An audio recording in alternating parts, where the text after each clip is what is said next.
Muito obrigado, Sr. Presidente. Sr. Presidente, senhoras e senhores deputados, queria, antes de iniciar a minha intervenção, fazer uma declaração de interesses. Dizer que no ano de 86 trabalhei como ajudante de eletricista na empresa do meu pai. Pai esse que, muito orgulhosamente, considero que é a minha referência e que é eletricista. Inclusive, fui fundador da secção regional do Sindicato dos Eletricistas da Madeira. E, portanto, feita esta declaração de interesse, vamos passar ao diploma em causa. Bom, discutindo este diploma com alguma serenidade e com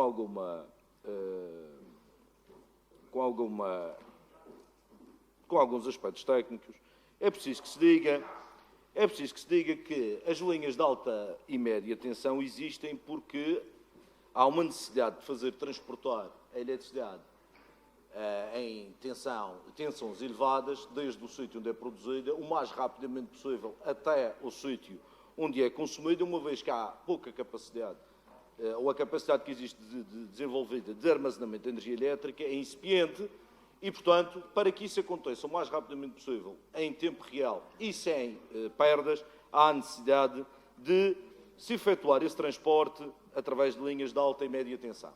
Inicialmente de alta tensão, depois de média tensão, depois de baixa tensão, depois a tensão de consumo e é assim que se processa o fornecimento de energia elétrica. A forma que existe de transportar essa mesma energia é em alta tensão, ou é pela forma aérea ou pela forma enterrada.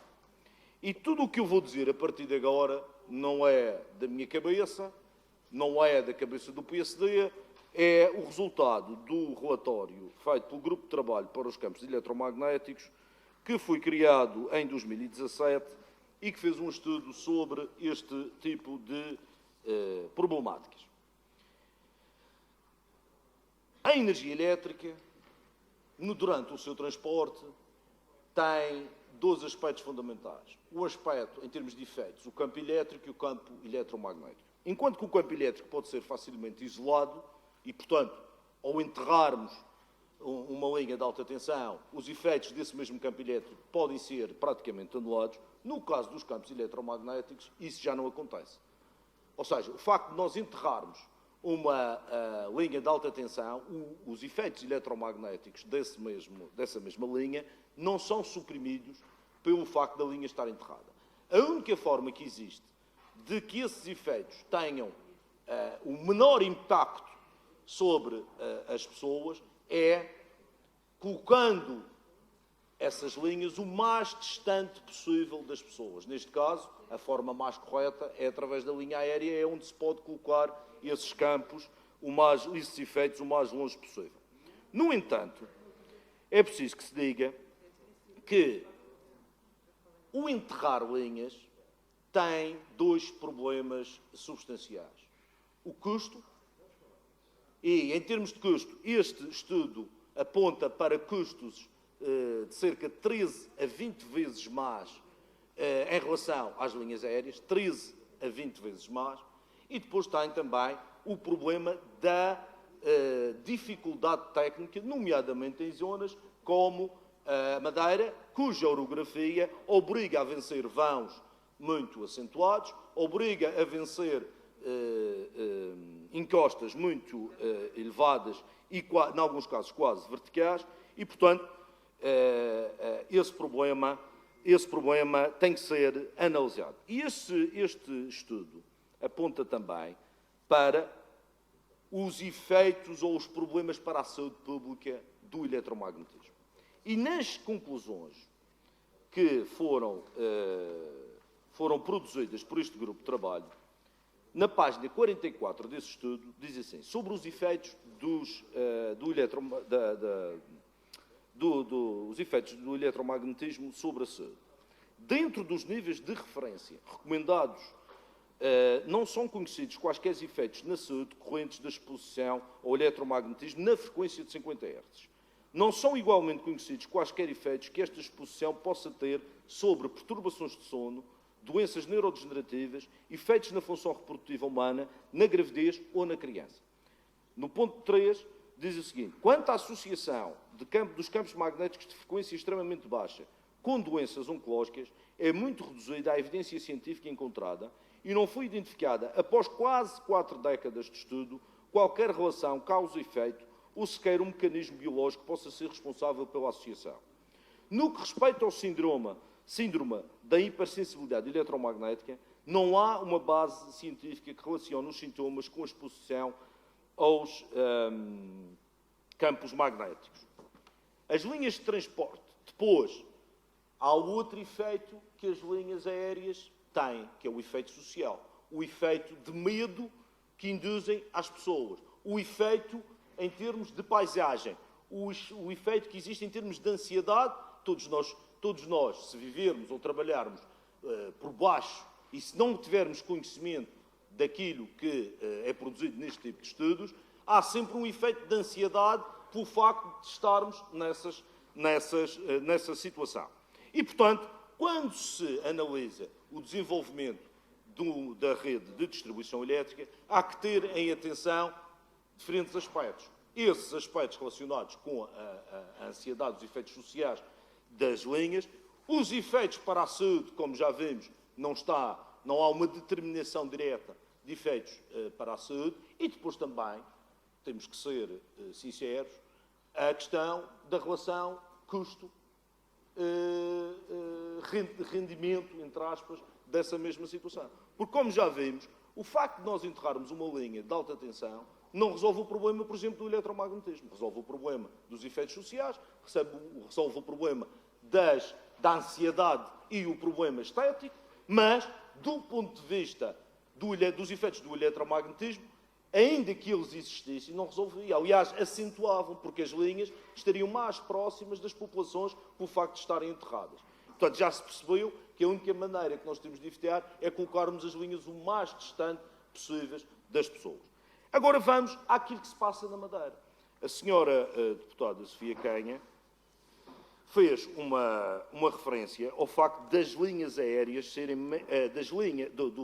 da utilização das linhas aéreas ser a utilização maioritária na Madeira. Não é verdade, senhora deputada. Eu vou-lhe explicar. Não vou explicar, vou informar. Nós temos 102 km de linhas de 60 kV, que é a linha de maior tensão que existe na Madeira. Cerca de 334 km de linhas de 30 kV. E temos ainda 1.261 de 6 e 6, que é a tensão próxima da tensão de consumo. E, portanto, acontece que destes 3 tipos de linhas, apenas as linhas de 60 kV, por razões que têm a ver com ser a espinha dorsal do sistema elétrico, e essencialmente no traçado Socorridos-Santa Cruz, onde há maiores dificuldades e onde há maior densidade populacional, aí sim há maior quantidade de linha aérea.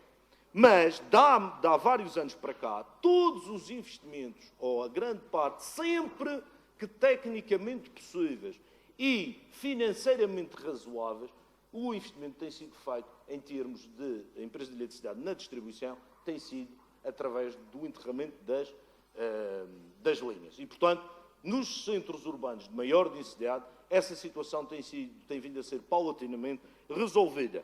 Tanto é que, em termos gerais, nós, na Madeira, temos 40% das linhas de alta tensão, linhas aéreas, e 60% das linhas enterradas.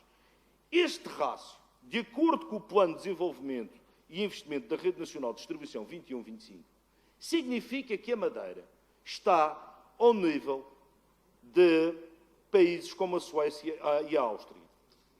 Porque, por exemplo, Portugal apresenta apenas 20% de linhas de alta tensão enterradas. A Madeira, neste momento, está ao nível da Suécia. Tenho aqui este gráfico, que é retirado deste plano que eu referi, e apenas a Dinamarca e a Holanda, pelas características orográficas que têm, pelas características geográficas e naturais que têm quase 100% das suas linhas enterradas. Depois temos a Bélgica, Malta, a Alemanha, Suíça, Luxemburgo, E depois, ao nível daquilo que nós temos na Madeira, temos a Suécia e a Áustria.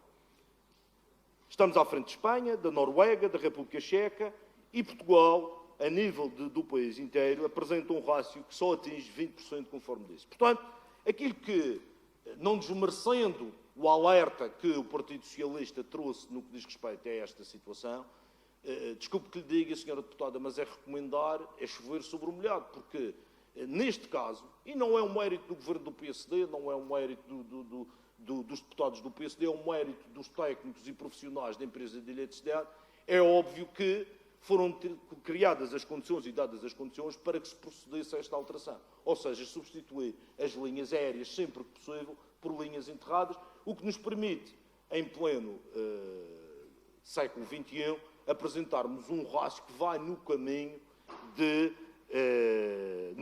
dos países mais desenvolvidos nesta matéria, e é como digo, não é por questões de saúde, é por, de facto, por questões estéticas, por questões ambientais, por questões de redução da ansiedade e do receio de viver nessa situação.